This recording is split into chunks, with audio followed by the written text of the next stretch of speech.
from Howard somehow being in two different places at once to Bernadette's unusually long pregnancy.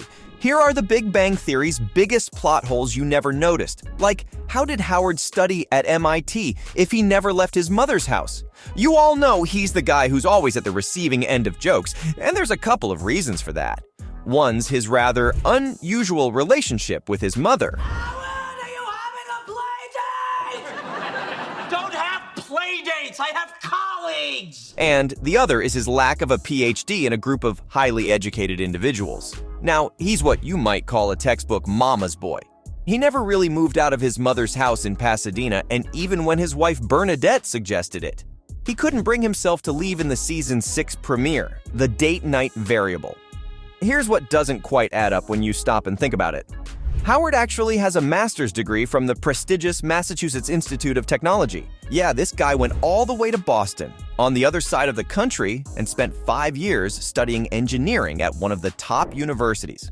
Now try to imagine this for a moment. How on earth did Howard manage to survive all on his own, thousands of miles away from his mother's cozy nest, regardless of whether or not Debbie would have allowed him to move to Boston? It's a bit of a stretch to picture Howard navigating life independently for that long. Speaking of life in the world of the Big Bang Theory, when exactly is Sheldon's birthday? In the Season 1 episode called The Peanut Reaction, Penny decides to throw Leonard a surprise birthday bash. As you can imagine, things get a bit complicated when she tries to convince Sheldon that celebrating birthdays is a good idea. Now, Sheldon being Sheldon, couldn't care less about birthdays and doesn't think Penny should force Leonard into celebrating either.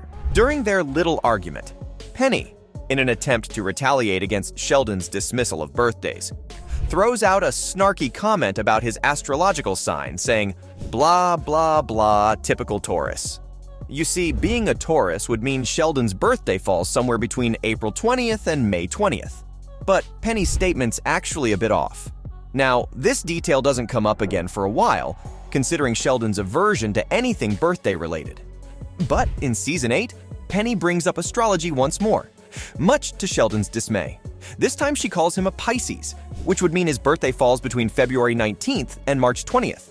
And Penny was onto something because Sheldon is a Pisces. It's not until the 200th episode of the series, fittingly titled The Celebration Experimentation in Season 9, that we finally find out Sheldon's exact birthday. Amy, being the caring partner she is, decides to throw him a surprise birthday party despite his resistance. And there, we learn that Sheldon's special day falls on February 26th. This revelation was even confirmed by the official Twitter account of The Big Bang Theory in 2016, when they encouraged fans to wish Sheldon a happy birthday in February. Another question almost no one asked or answered was, what happened to Amy's mother?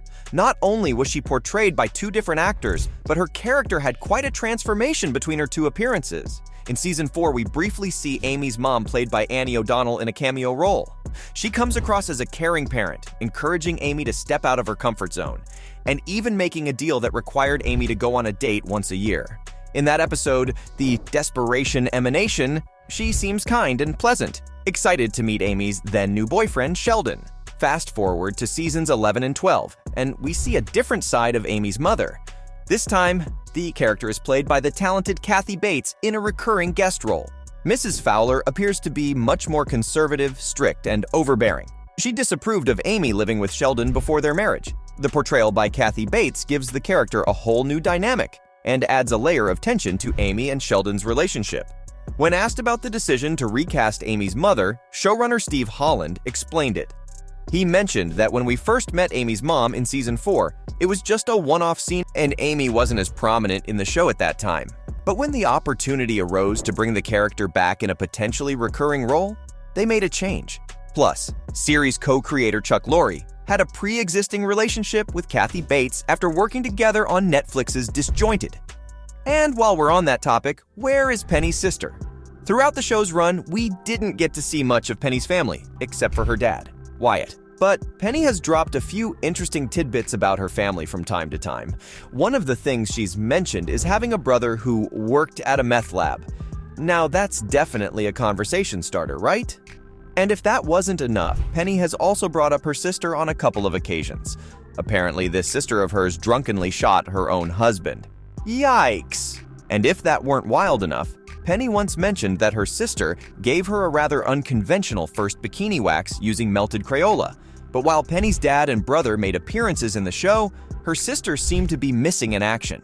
We finally got to meet Penny's mom, Susan, in the first episode of Season 10, The Conjugal Conjecture, during Penny and Leonard's second wedding ceremony. But Penny's sister was absent from the scene, and there was no mention of her in the episode either. Now it's possible that the writers simply overlooked the fact that Penny had a sister. Sometimes details slip through the cracks in the complex world of television production. Or it could be that the budget for the episode was already stretched thin, especially considering the ensemble cast that was appearing for the wedding ceremony. But one thing they should have really kept an eye out for was Sheldon's spot. See, he has a very particular spot on the apartment sofa that he considers his own. It's like an estate of eternal dibs for him. Sheldon's attachment to this spot is no joke. He has little to no tolerance for anyone who dares to sit there, whether it's intentional or accidental. In fact, he has even admitted that his feelings for the spot are stronger than his love for his own mother. Now, Sheldon's claim to the spot isn't limited to the sofa itself. In the flashback episode, The Staircase Implementation, we see that the living room furniture consisted only of a pair of lawn chairs. And one of those chairs was none other than Sheldon's spot. So it's not just about the sofa, it's about that specific spot, no matter what piece of furniture occupies it. Now, considering how finicky Sheldon is about his spot, it's unlikely that he would be okay with anyone else occupying it, apart from maybe his beloved grandmother, Meemaw. But another constant question here is one that everyone's been wondering about. When did the elevator break? The broken elevator was a running gag throughout the entire series and served as a comedic device for the writers. The broken elevator gave them the perfect excuse to make use of the building's staircases, creating longer exchanges between characters. We finally learned the origin of the broken elevator in Season 3, Episode 22, cleverly titled The Staircase Implementation. It turns out that Leonard's failed experiment way back in 2003 was responsible for the elevator malfunction, but here's where things get a bit wonky. In Season 1, Episode 14, Leonard tells Howard that the elevator's been out of order for 2 years, starting from 2005. It's already strange that the elevator stayed broken for a whopping 16 years, until the series finale in 2019. But what's even more puzzling is Sheldon's lack of irritation over the whole situation. I mean, this is Sheldon we're talking about here. This guy doesn't hesitate to complain about trivial problems. How the heck did he let this one go?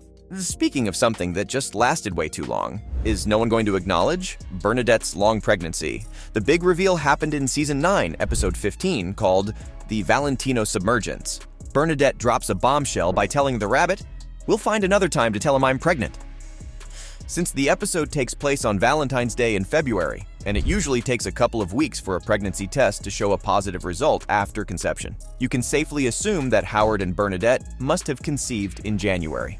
Fast forward to Season 10, we finally get to meet their daughter Hallie.